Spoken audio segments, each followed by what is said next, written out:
Good morning. We're back. Uh, yeah, back in business. Start off with right away. So, had a couple days off from the vlog from work, basically, because I only do these when I'm going to work in the morning, and not when I'm coming home, because that's my time. But yeah, I had a couple days off for the weekend, a Saturday and a Monday, which gave me a 3-day weekend that bled over into the work week a little bit, which is nice because Mondays are heavy at the post office. So I got to skip the heavy day. And we got through the gauntlet of the weekend, which was my daughter's first ever dance recital. She had 2 of them back to back, and the first one I had to take off work because it was at 1 o'clock in the afternoon and I wasn't going to miss it.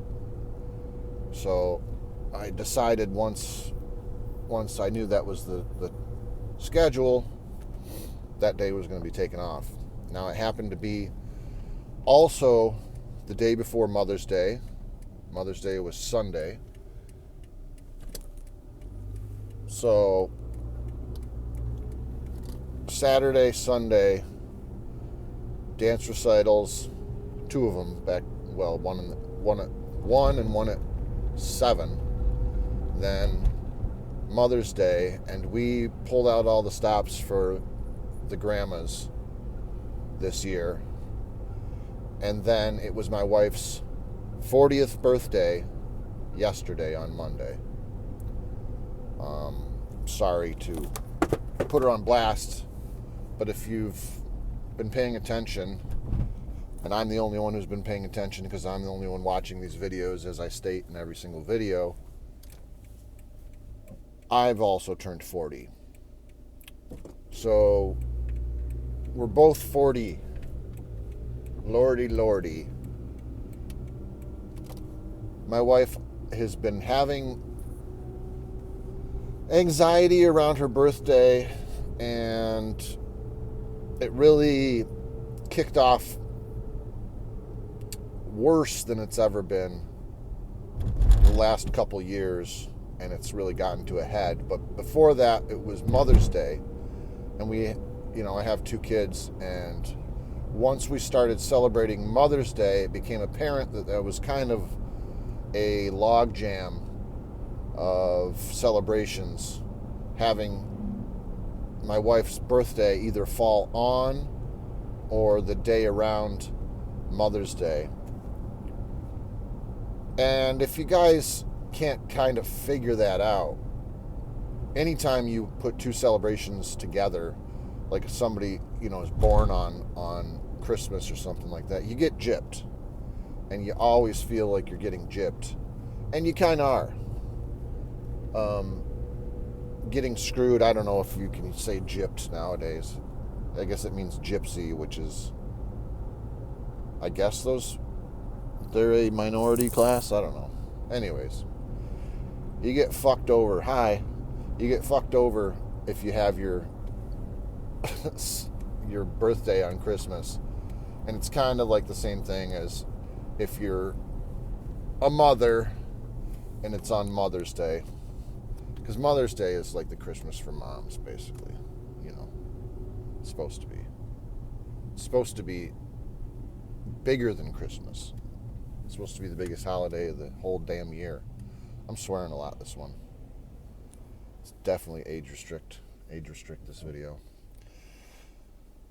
So she's been having anxiety around it, and because of that, it's made me more anxious, and we kind of feed off each other with that.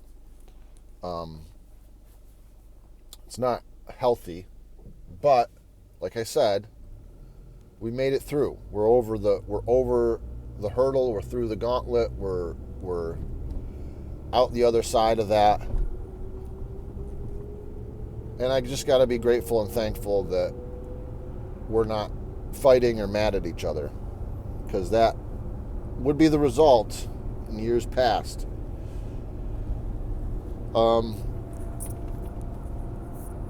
Also, some other things, some other developments.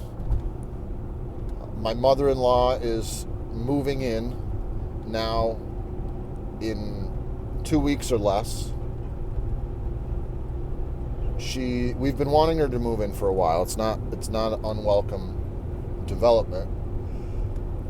She's getting older, and she's finally realizing that she wants to be with us and that it makes more sense for her to be with us. She liked having her independence for a little while. She was hooked up with a real sketchy dude for a couple years, for almost a decade, and drove a little bit of a wedge between us, and we tried to, we tried to educate her on, what a healthy relationship looks like, and basically tried to kick this guy to the curb as many times as we could before accepting him, and then finding out that everything that we thought was true. So there was a whole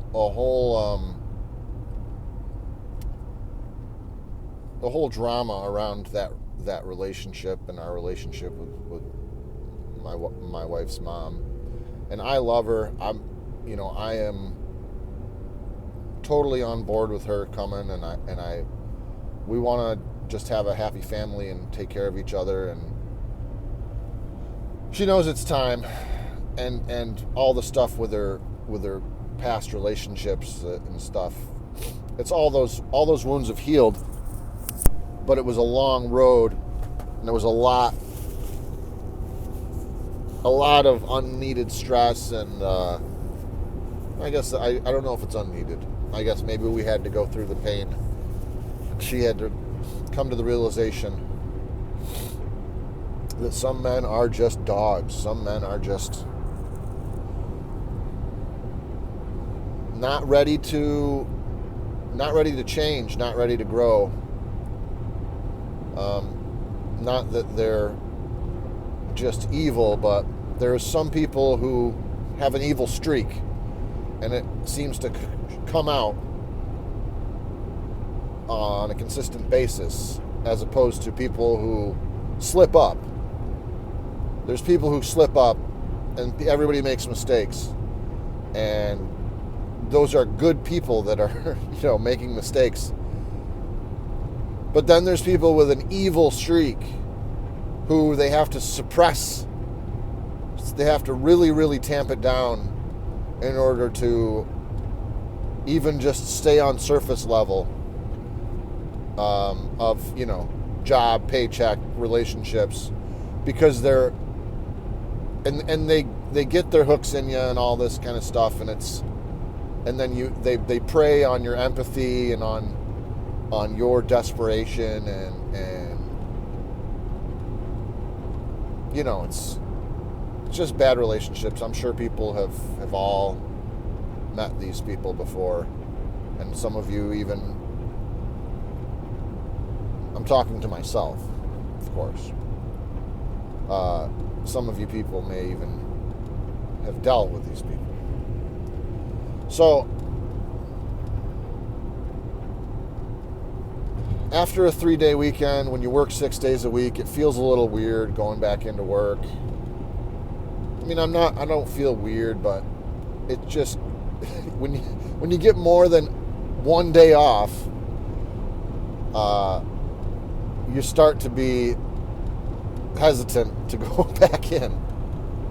You start to wonder, what the hell am I doing? It's fine though. I have to look at the bright side of my job. It is a beautiful, bright, sunny day. As you can see, the sun is shining in.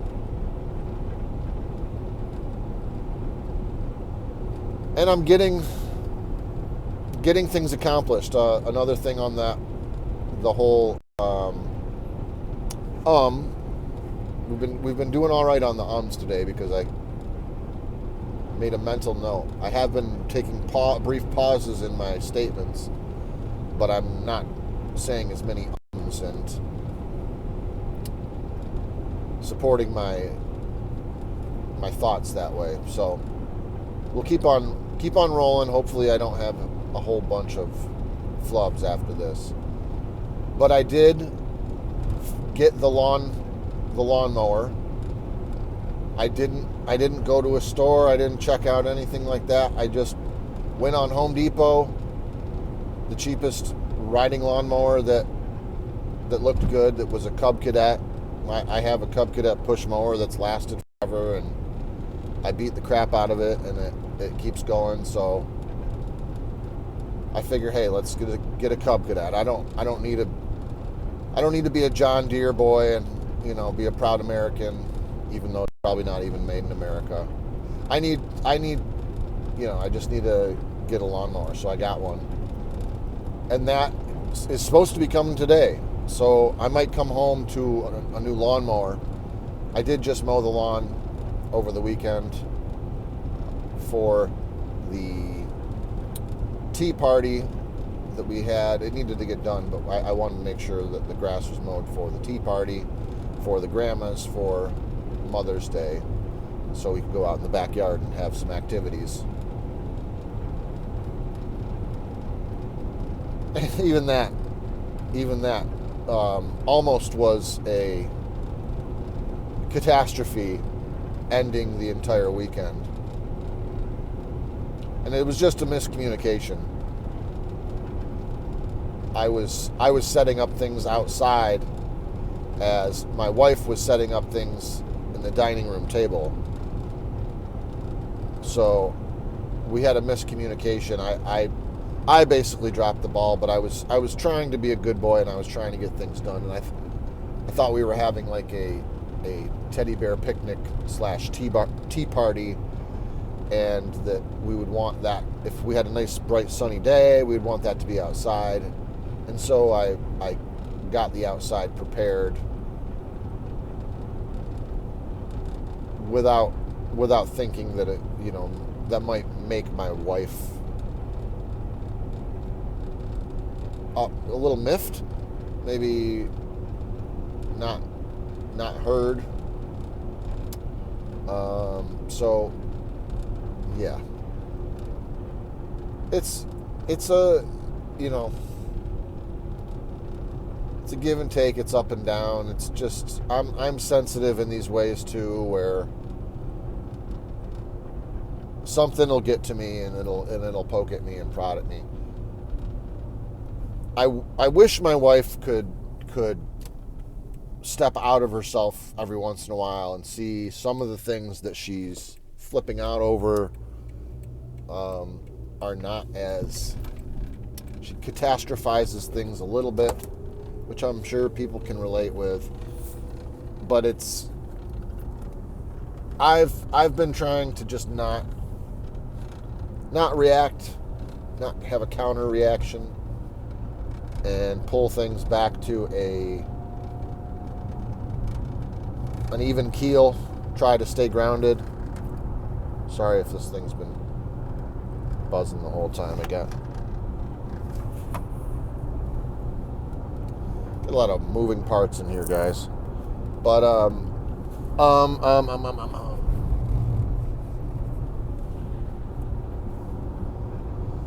so that was stressful for me, just trying to keep my cool and keep going forward with everything and get things done. We also purchased a swing set, play set. It's got a fort, a little kitchen on the bottom. So I basically spent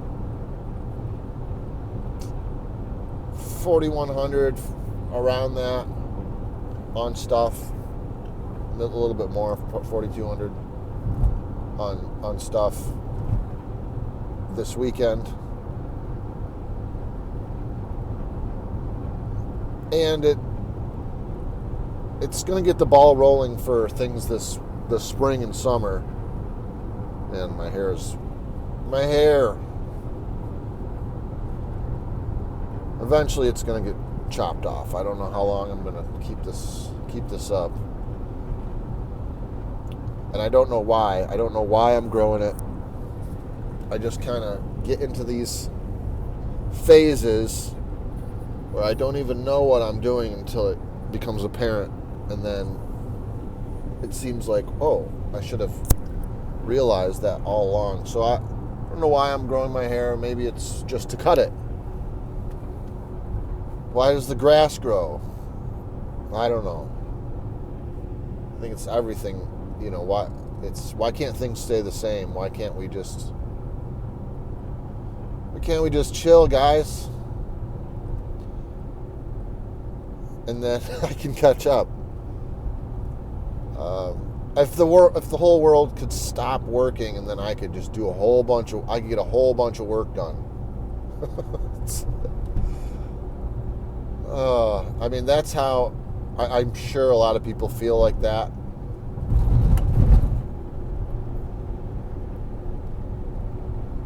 Because there's never enough time, and there's always more work.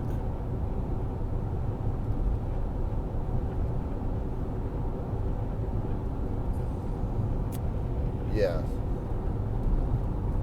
I was just thinking of something biblical there. That the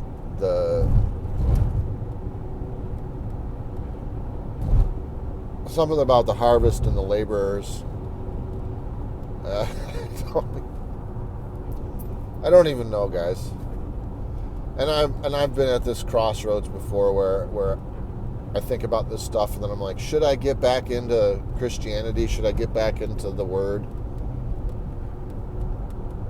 Maybe. I don't like the arrogance that that comes with it. There's an air of, well, I read the Bible, and it's, it's silly. It's both sides of it are silly. Like, if you read the Bible, you should be able to express it.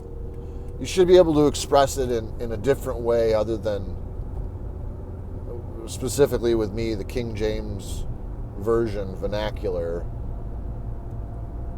I should be able to just express these ideas to the common man and just to myself, just to establish some thoughts and because I used to believe the KJV was for a time I was always had my doubts, but for a time I was wrestling with the idea that it was the infallible Word of God and every jot and tittle and all that stuff, where it was. And then the thing that pulled me out of Christianity and called me a psychopath was the Mandela effect. Because I was into conspiracy theories up until basically I threw up my hands at 2012, and then because nothing happened, and I was getting really into the New Age stuff, and I was following this Melchizedek, and that was, I got introduced to like the spirit science videos, and I watched a couple of those, and I liked it. When they first started, I liked them, and then I'm like, I can't watch these cartoons and be taken seriously, and they started to get off on some weird tangents, and I didn't believe. There was a couple, I don't know what it was specifically, but there was a couple things where I'm like, that doesn't make sense. And then this seems like you were onto something, and now you're off of it. So anyways, I got into the New Age. This spiritual guru named Drunvalo Melchizedek, where you have to pay, $777 for his course. I never paid for a course, but I bought the book for $20 or whatever. It was probably, he's got everything. Everything has a number to it until it comes to the book. It's like $19.99.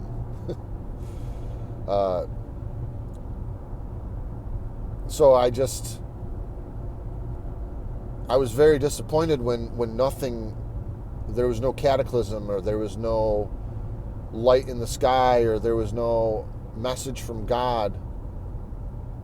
So I started to question things, and really my main thing was I I believed in God. I believed in a higher power, and I believed in my my own essence of consciousness, my own spirit and soul, that I wanted to know the truth. I wanted to go back to the source in a way, or I just wanted a sense of purpose. All these classic things that people just kind of, it's crisis moments where they're either crying out for help or just, the depression that I was in. I had to get out of it, and I had to find a way out of it.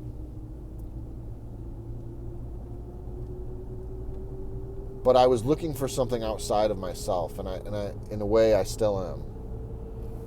But I know, at least I feel like I know, it can come from within. And I think that's really where the power lies, is you're not going to get it anywhere else from an external place. And it's dealing with all these things, dealing with just this weekend and stuff like that. You have to, I wasn't able to hang my hat anywhere except for on saying, you got to keep it together. You have to, just get through this. Don't start a fight. Don't get dragged into anything. Don't try to minimize things that are being catastrophized too quickly. Just kind of hold space for somebody, or whatever it is. So I did that, and I made it through, and for me, it's a very, it's a big victory. It's a small, insignificant thing to everyone else in the world, but I feel good about it. I feel good. I think we're on the right track. I think we just keep moving forward. And this whole Christian thing, we're gonna work this. We're gonna work through this, because I don't want to abandon what faith I do have, and that might seem confusing, but let me sum it up this way: everything is going to be all right.